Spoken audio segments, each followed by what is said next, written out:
Two, one, and go. Hello, how you doing today? Hey, I'm good. How are you? I'm fine, thank you. How's it going? How's the week going? It's a fresh week. So what's the week like? It's a fresh week. It's good. It's good. So yeah, I'm calling from Stockholm. Oh, That's where I okay, am. okay. So I was gonna say, give us a brief introduction, tell us about yourself and what you Yep. do exactly.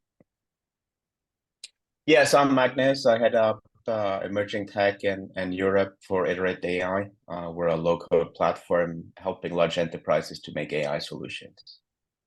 Yeah, interesting stuff. Okay. So my name is Dapo from Tech Economy. This is the InfoWave podcast. I'm the host for the InfoWave podcast, and basically we talk about business, technology, and the economy in general. And I'm from Nigeria. So quickly, a lot of people have been talking about how AI is here to take a lot of people's jobs, and AI is Mhm. going to replace a lot of the human workforce. Let me put it that way. So what do you have to say about this? What do you think? Do you think AI is here to take our jobs? No, I think AI is here to enhance the way we do jobs and potentially take away some actions or activities that we have in our jobs that are mainly the boring stuff. Right? So we how we see AI coming to life with large enterprises is highly kind of related to automation or summarization or document scanning and things like that. Things that requires a lot of human labor, but I would say human labor that is uh, I would say maybe on the lower end boring stuff and kind of how we see kind of especially now in the era of generative AI that kind of it's actually kind of level setting people. So kind of we're seeing it raising the level of knowledge that the kind of typical people can provide. So I think kind of it's enhancing people's skill sets, and we also see kind of it's probably automating some of the more boring, mundane tasks. So I don't think it's about taking jobs; it's about enhancing jobs.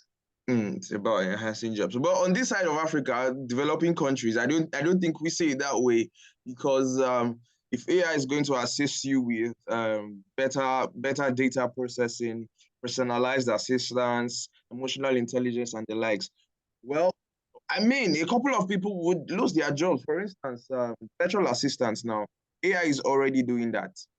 Automatically, those that are virtual assistants are out of jobs. So, what would you advise Mhm. a young a young person that is not growing with technology? How would you advise him, or what roles do you think you can? What advice do you think you can give to him? No, I think kind of the only thing that will be constant going forward is change, right? And the pace of change is at least what we've seen is kind of never been this fast, and it seems to be accelerating even further, especially with AI. So I think kind of for me, how I think about kind of how do you set it yourself up for a world like that? It's more about kind of how do I make sure that I am open to this new technology? How do I make sure that I'm um, embracing it? And how do I make sure that kind of I can provide the human touch that maybe the technology cannot? Right. So I think kind of in the case of what you said, it kind of this is a job that is disappearing. We've seen that through history all the way through kind of spinning Jenny or whatever, kind of when industrial revolution that some jobs are moving away, but they're replaced by other more exciting tasks. So I think kind of rather than trying to stop this change is more about kind of okay, how do I find a role in it? How do I embrace it?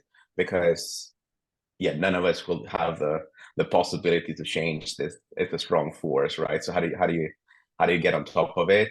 And how do you it's almost like how do you even if you're great at what you're doing, how do you kind of think about okay, am I great in a fading wave of things that are going on? And Mm. if so, is that the best place for me to be? Or how can I be even good or okay in a building wave? So kind of, okay, what's next? What's happening? How can I start to embrace that new technology? How can I participate? I think it's easy to get kind of a bit depressed when you're seeing that, okay, what I did and what I've been doing for 20 years is moving away. But then also with new technology comes new possibilities. So kind of how do I see my skill set and my opportunities in that space? So I've always been like that. I've always been kind of excited about what's next, even though it's frustrating with kind of your key skill set is maybe not as useful any longer, but yeah, look forward as you run rather than backwards. All right. One very key thing you said was being able to evolve with the technology, Mm-hmm. not being stagnant. I think that's the word. Yep. So if I'm going to move into the major focus and the major crux of the conversation today about what unique technologies Taiwan is actually bringing on to the table, because I think the AI space is gradually getting saturated. We have the likes of Meta, we have the likes of Mm-hmm. ChatGPT, and a lot of AI um, tech out there. So what is Taiwan doing differently? What makes Taiwan unique with its approaches to AI? Which make what unique? Kind of, sorry, can you repeat what makes what unique? Yeah. So what unique technological approaches is Taiwan using to set them apart in terms of their AI technologies? Mm. Yes, so I think if you think about kind of how do you use AI and generative AI to kind of participate in this change, I think one thing that I think is typically underestimated is that this generative AI is also kind of in a way democratizing knowledge, right, and planning, and kind of it's also, but also I've heard professors saying, okay, they publish very technical papers as an example. And one of the professors said, okay, my daughter actually take this technical paper, put it into like a chat GPT and says, explain it to me like I'm a 10-year-old, Yeah. which means that kind of all the stuff that has been kind of on a knowledge level or at a kind of very technical level that might not be as available to everyone is now suddenly available if you're embracing these tools. So I think that it's in a way it's democratizing these deep knowledge and in a way decrypting kind of a secret language of some scientists, right? Yeah. And I think the other thing is like what the hard thing when you're learning stuff is typically where do you start, right? How do you eat the elephant, right? Kind of how do you piecemeal these things and kind of help. That's something that I use tools like ChatGPT and others frequently. It's like I want to learn this new topic or tell me all about this topic, and then kind of okay, what's the 20% that gives me 80% of the value? Kind of what are the most important things, and then okay, give me a plan. You can ask ChatGPT that. You can give me a plan for 2 weeks to learn this topic and a day-by-day plan, right? It helps you kind of plan and adjust it and kind of take in knowledge. I think those are the things that we should think about how we use this technology, and also kind of that democratization of the difficult subjects, right? Yeah, there's a typically a saying like explain it to me as I'm 5, Mm. right? That's something you can ask on any kind of put a text in, a difficult text, and it's like explain it to me as I'm 5, and you take away all the kind of secret lingo and all of the BS stuff, and then kind of it's focused on what's the real knowledge in there. So I think it's more about kind of how do you use this technology, how do you embrace this technology to accelerate your own learning, and how do you make it kind of a companion in your development. I think for me that's key things that I see kind of where AI is going and where AI can help humanity. Yes, interesting. So I like your angle, and I'm going to take it from the moral perspective, because now you're saying simplify everything. AI makes everything easier. So I'll bring it from the moral perspective. So using AI for the basic and random things, how safe is it? Because a couple of people will say, "Oh, I'm using TikTok," but for some instance now, I'm having like a very hard time, and I'm scrolling through TikTok, and TikTok is bringing exactly what I'm actually going through at the time. So a lot of people are saying, how safe is it to use AI? What is the No, privacy I like? think kind of. So I think for me, it's a broad question. It's a good one, but I think kind of it, and the answer is a typical tech answer is like it depends, right? So it depends. I think kind of if you're using these large foundational models like a chat GPT or something, right? I think kind of it's been trained. You need to understand that this is about language. It's not all about facts. But coming back to some of the examples I said of how to use it, if you're summarizing documents, if you're just kind of explaining it to me as I'm 5, give me a plan to learn this new subject, kind of the risk of doing something wrong might not be that big, right? Because you'll get a plan that is bringing you to a goal in a much more efficient way than if you didn't use this tool. Mm-hmm. If you're using it and then kind of trust what comes out of it blindly as in facts, I think that would be a challenge. In the same way as it would be a challenge to kind of blindly trust everything that you read in a paper, right? So I think kind of the importance of critical thinking is still there, right? What is dangerous, and some other kind of risks with AI from a let's call it the perspective of risks, and the TikTok example you said is when it's starting to get biased, right? If it's biased because it's trained on the wrong data, it might be trained on data that is kind of okay. It's racist, or it's gender biased or whatever. Your outcome will also become that, right? So it's all about that training data. And then the other thing is, if you some companies that we see, they're using AI for like personalization, etc., right? So kind of personalization also when you're kind of from a shopping experience, right? Recommended products, etc., right? Yeah.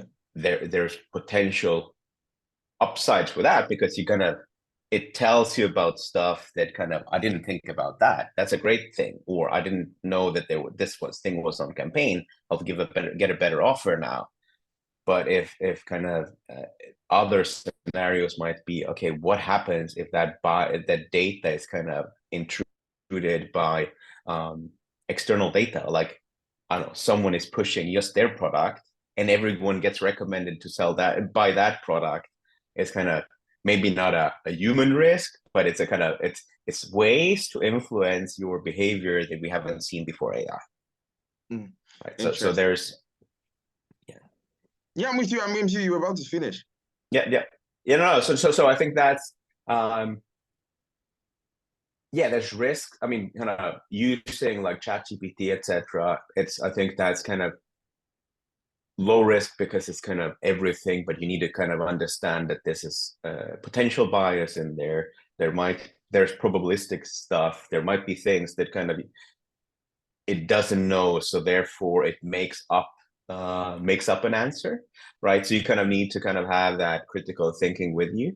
And I think also when it's kind of specific applications, it's all about that bias, and also about kind of are there ways to kind of hack these systems so that it tries to influence you? Because these generative AI tools, the main thing that they can do is language, right? So they can also be pretty convincing that they're right, even though they're wrong.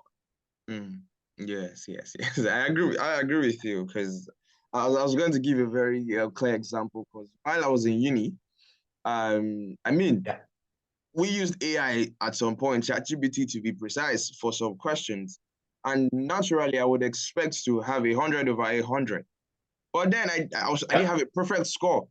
So that means there are still flaws to AI. That's the point I'm trying to also elaborate with your point. So you mentioned businesses and how Taiwan has been able to help businesses. So at what point does Taiwan help businesses with AI? Yeah, so iterate AI.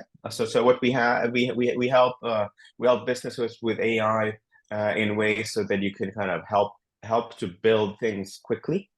Okay. So we have this low code platform to help build AI solutions quickly. Because we really believe that kind of in the age of AI, it's important to think about, and it's still early days, right? And no one really knows where this is going to go. And if you don't really know where you're going, I think the key thing is kind of how do you spend as much time as you can in front of internal and external customers? So kind of learn from kind of the solutions that you're building. Is this resonating with the internal team at customer service that is going to use it, or is it resonating with the end customer that might be another use case? So kind of build things quickly as something that we enable with the platform. The platform is also the fact that it's a platform, so you can build whatever's next quickly. So kind of you might build a chatbot today and you build something else tomorrow. If you don't have a platform, you need your internal approval every time, but kind of our platform typically gets approved, and then that's fine with the internal security team of big companies.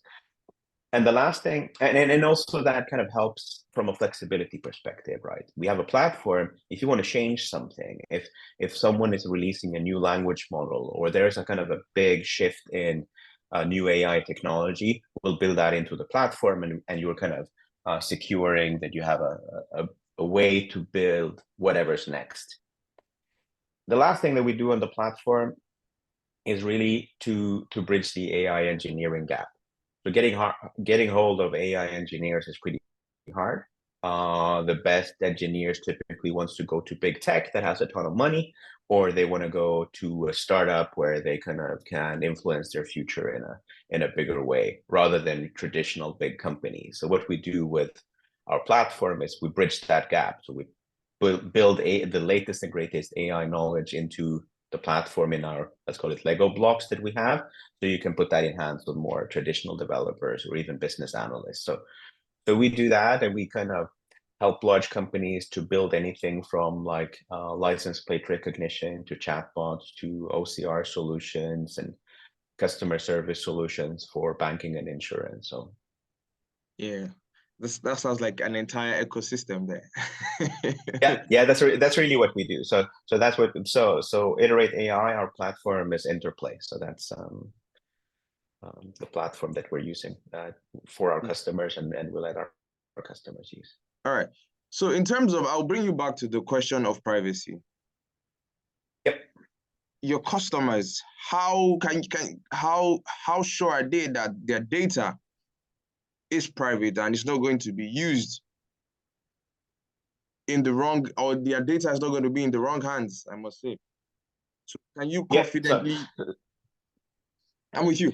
Yeah, I think we can. I think so. The beauty of our solution is that we are agnostic, so you can work with any cloud provider, but also that we can work all the way from cloud to on-prem, or in data centers, or embedded, or even on an AI laptop, right?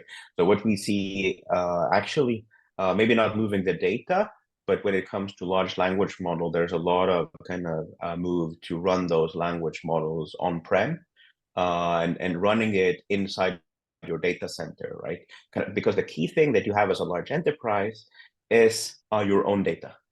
Right? When you're starting to train language models on your own data, that's when you're getting become more efficient in using that data. And you, as a large enterprise, right? We don't believe that large enterprises need large language models. They probably need like 1,000 small language model that are experts in a specific domain. It might be for customer service, it might be all your company agreements, it might be around your loyalty program. There might be different things, and typically privacy, cost, latency, all of those things are making companies to run these language models on-prem. And so that's what we're seeing, that kind of when you do this and when you train your model internally inside your enterprise, your data never leaves the enterprise. right? And that's how we can secure privacy.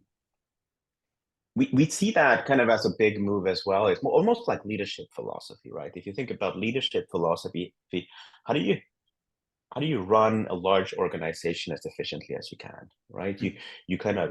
You empower the people that are closest to the data to make the decision.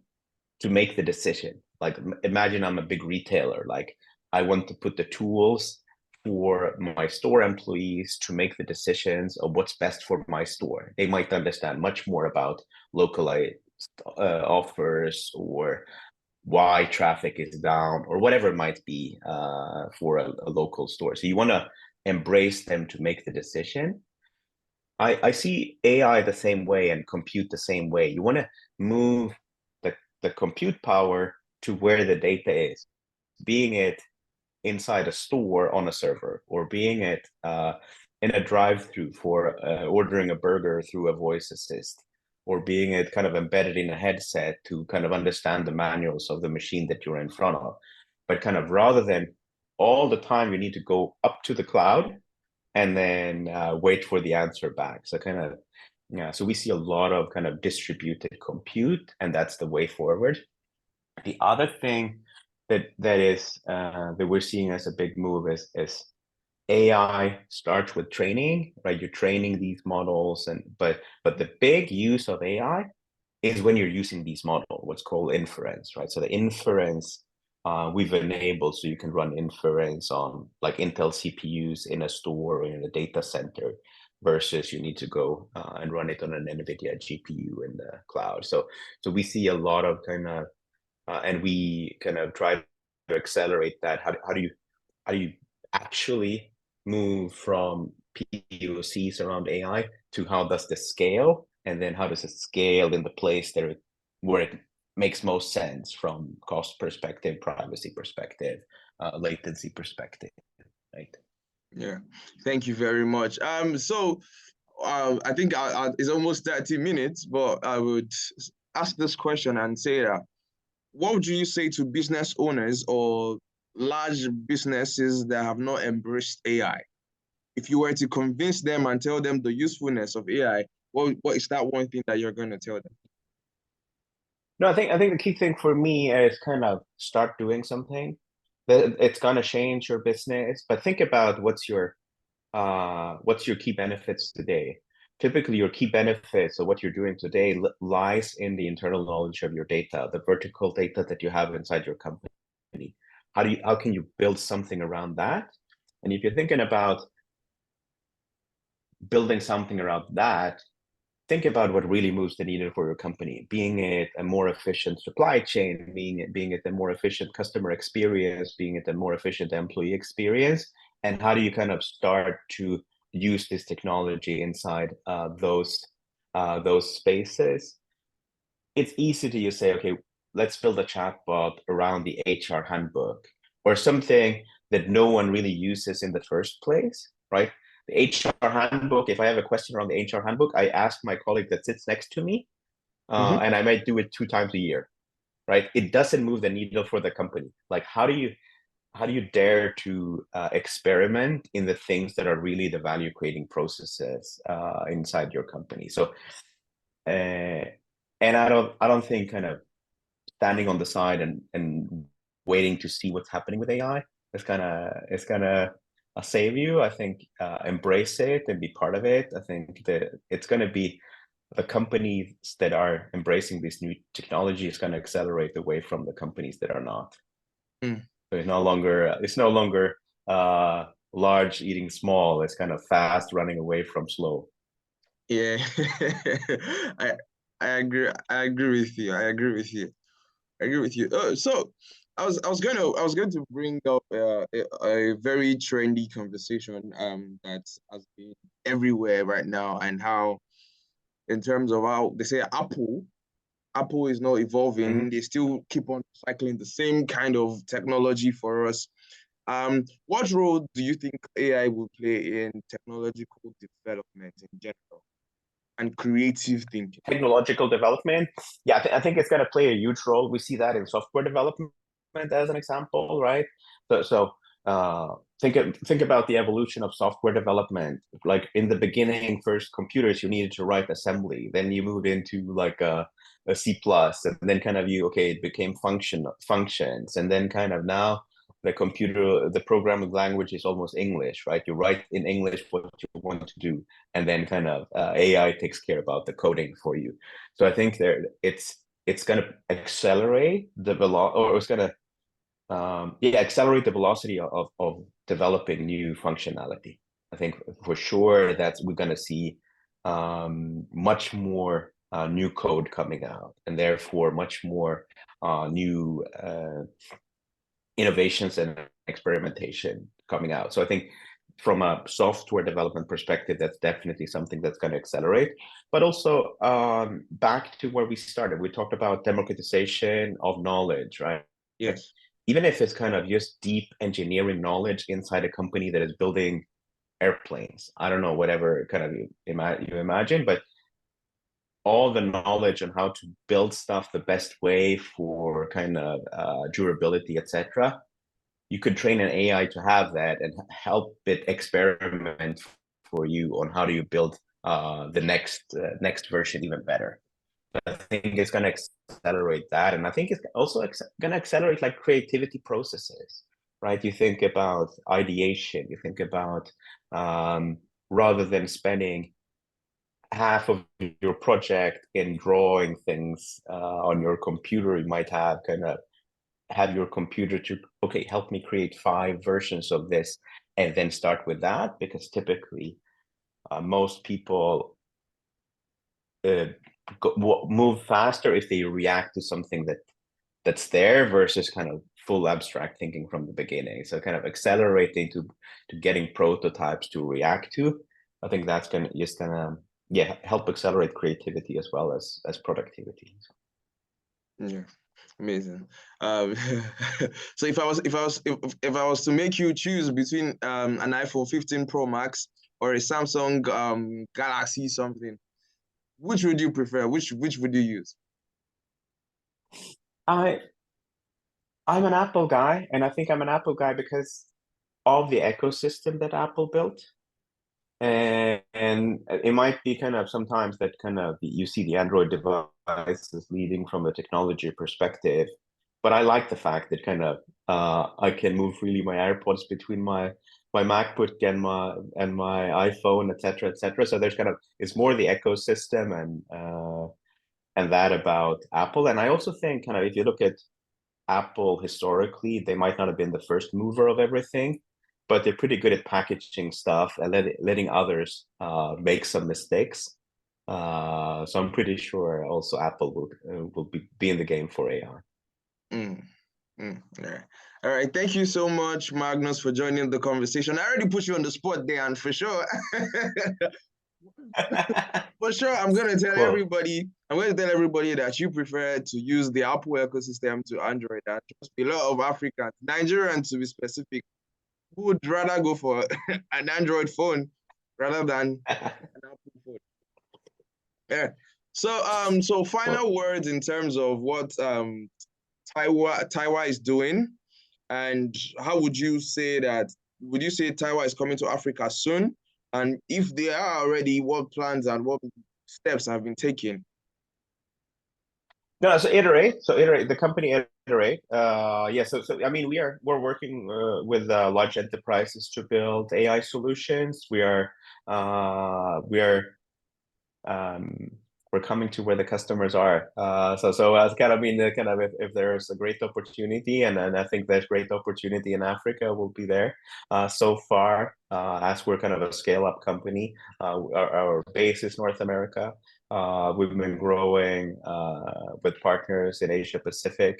I'm heading up Europe, and then we'll see whatever's next. So it's more about customers and opportunity versus by design so far. All right. You'll see us soon. All right. So I'll hold you by your word. Thank you so much for joining in on the conversation.